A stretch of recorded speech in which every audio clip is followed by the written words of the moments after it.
অমানৱীয়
কৰিলে স্বদেশী আমাৰ ভাৰতীয় নাগৰিকসকলক আজি অমানৱীয়ভাৱে উচ্ছেদ কৰিলে।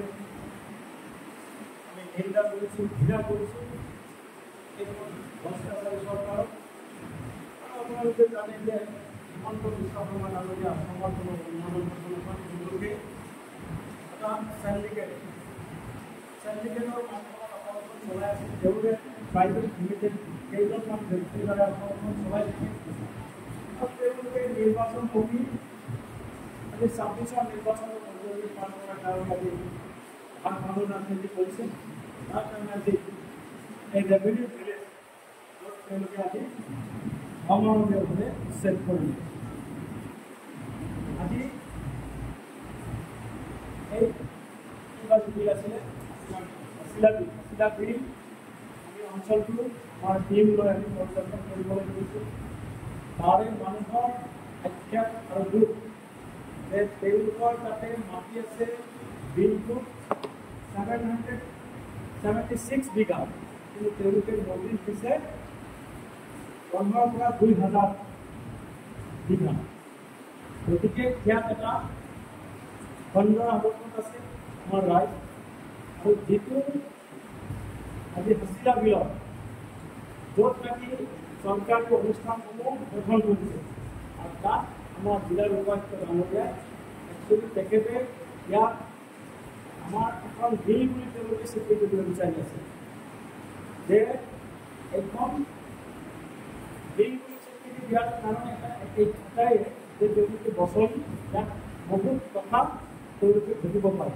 এটা চেণ্ডিকেট জড়িত হৈ আমি ইয়াত হাছিলা বিলত আমি স্বদেশী আৰু আমাৰ ভাৰতীয় নাগৰিকসকলক উচ্ছেদ কৰিছোঁ। অতিকৈ দুখ আৰু পৰিতাপৰ বিষয় যে আজি আমাৰ হাইকোৰ্টে অৰ্ডাৰ দিছে যে ইয়াত আমাৰ উচ্ছেদ কৰিব নোৱাৰে।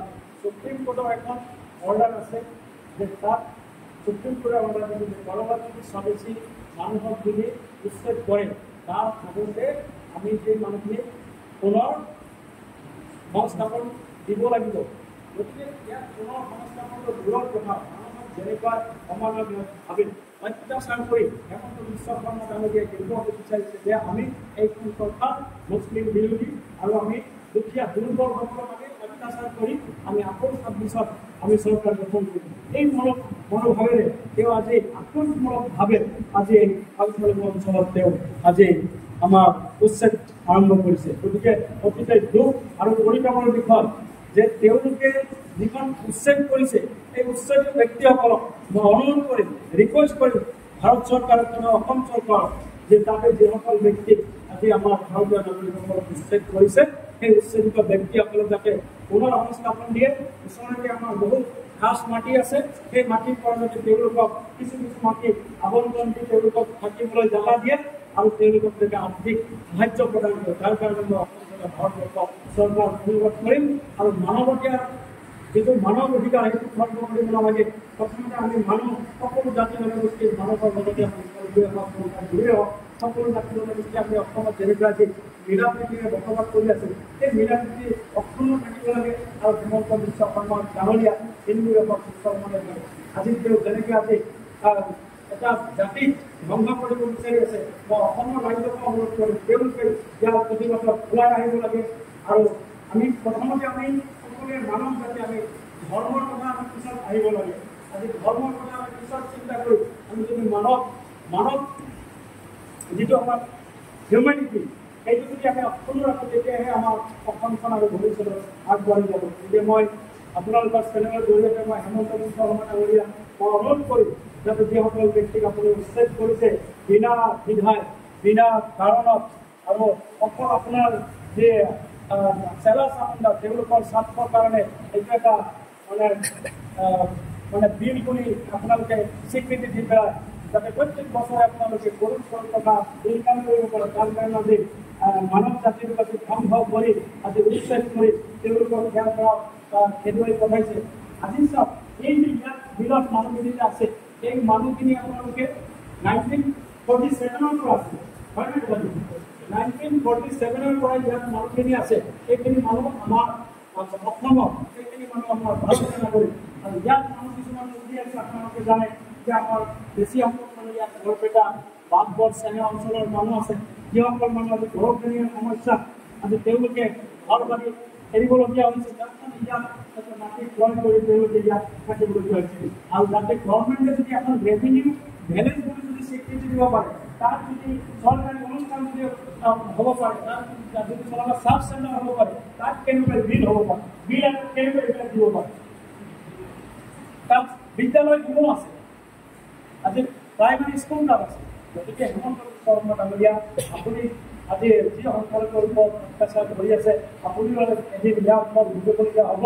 আপুনি মাজে মাজে কয় যে আজি আমাৰ সংখ্যালঘুসকলৰ কিছু কিছু জেগাত কম সংখ্যালঘুসকল বসবাস কৰে, তাত বোলে আপুনি বন্ধু দিব তেওঁলোকে দিব বিচাৰে। এইবোৰ আপুনি আপোনালোকৰ বকাটো বন্ধ কৰক।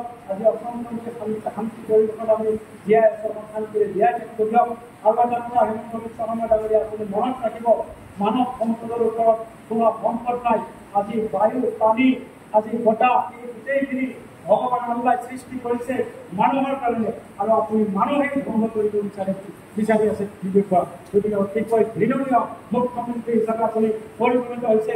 সকলো অসমৰ ভাৰতবৰ্ষৰ ভিতৰত এজন ঘৃণনীয় মুখ্যমন্ত্ৰী যি আছে হিমন্ত বিশ্ব শৰ্মা ডাঙৰীয়া আপুনি নহয়। গতিকে আপুনি এই ঘৃণনীয় কাণ্ড আপুনি বন্ধ কৰক, অন্যথাই আপুনিও ভৱিষ্যতে ইয়াৰ ফল আপুনি ভুগিবলগীয়া হ'ব। আৰু যিসকল মানুহৰ অভিশাপ আপুনি আজি লৈ আছে এই উচ্ছেদৰ দ্বাৰা বিভিন্ন জাতি জনগোষ্ঠীৰ মাজত ভাগ ভাগৰ ৰাজনীতি আজি কৰি আপুনি নিৰ্বাচনী বৈতৰণি পাৰ কৰিব বিচাৰি আছে। অসমৰ ৰাইজ সচেতন, অসমৰ ৰাইজ উন্নয়ন বিচাৰে, অসমৰ ৰাইজে শিক্ষা বিচাৰে, অসমৰ ৰাইজ অসমৰ শান্তি বিচাৰে। যাৰ কাৰণে আপুনি ভয় পাইছে যে 26 চনত আপুনি আপোনাৰ জাতি নাথাকে, আপুনি মুখ্যমন্ত্ৰী হৈ নাথাকে, যাৰ কাৰণে আপুনি অসমত হিংসা বিয়পাই এক পৰিৱেশত সৃষ্টি কৰিব বিচাৰি আছে। গতিকে মই সকলোকে আপোনাক অনুৰোধ কৰিম, আপোনাক হাত জোৰ কৰি অনুৰোধ কৰিছোঁ যে আপুনি এতিয়া সংখ্যালঘুৰ ওপৰত আপুনি অন্যায় অত্যাচাৰ কৰা বন্ধ কৰক।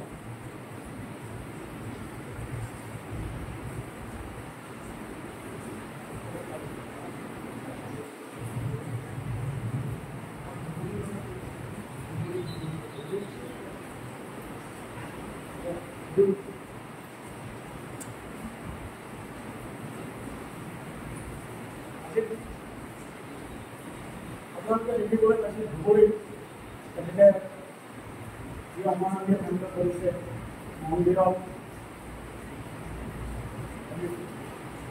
মানে বহুতো সম্ভৱ আপুনি কৰিবলৈ পাইছে দেখিবলৈ পাইছে। এইটো অতিকৈ বিৰোধীয় কাণ্ড যিসকল ব্যক্তিয়ে কৰিছে নিন্দা কৰিছে, ঘৃণা কৰিছে, আৰু তেওঁলোকক উপযুক্ত শাস্তি হোৱাটো বিচাৰিছোঁ। আৰু গৃহ বিভাগ হিমন্ত বিশ্ব শৰ্মা ডাঙৰীয়া আছে। গতিকে আমি খুব অতি সোনকালে যিসকল ব্যক্তিয়ে এই কাম কৰিছে তেওঁলোকক উপযুক্ত শাস্তি প্ৰদান কৰিব লাগিব। এটা কথা ক'ব বিচাৰিম যে আমাৰ যিসকল মুছলমান ব্যক্তিয়ে হওক বা অন্য ধৰণৰ ব্যক্তিয়ে হওক মই এটা কথা ক'ব বিচাৰিছোঁ যে যদি প্ৰকৃত মুছলমানে কেতিয়াও এনেকুৱা ধৰণৰ কাণ্ড নকৰে আৰু যদি কোনোবাই কৰিছে তেওঁ উপযুক্ত শাস্তি পাব লাগে।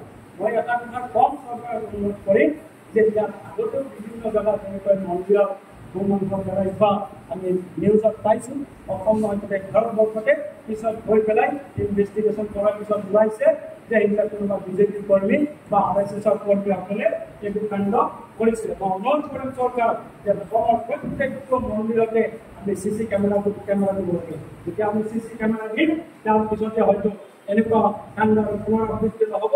হয়তো কিছু কিছু মানুহৰ এই অন্ধবিশ্বাস আমাৰ বিশ্বাস এটা আছে যে আমাৰ হয়তো সংখ্যালঘুসকল এই কাণ্ড কৰা নাই, এই কাণ্ড কোনোবা হয়তো AGP BJP বা RSSৰ কৰ্মকৰ্তাই কৰি এই জনগোষ্ঠীক দুৰ্ভাগ কৰি আছে। গতিকে মই অনুৰোধ কৰিম যিসকল দোষী ব্যক্তি তেওঁলোকক উপযুক্ত শাস্তি প্ৰদান কৰিব লাগে, লগত তেওঁলোকক শাস্তি দিয়াতে যাতে নিৰীহ মানুহ যাতে কোনো চৰকাৰে অত্যাচাৰ নকৰে তাৰ কাৰণে অনুৰোধ কৰিছোঁ। ধন্যবাদ।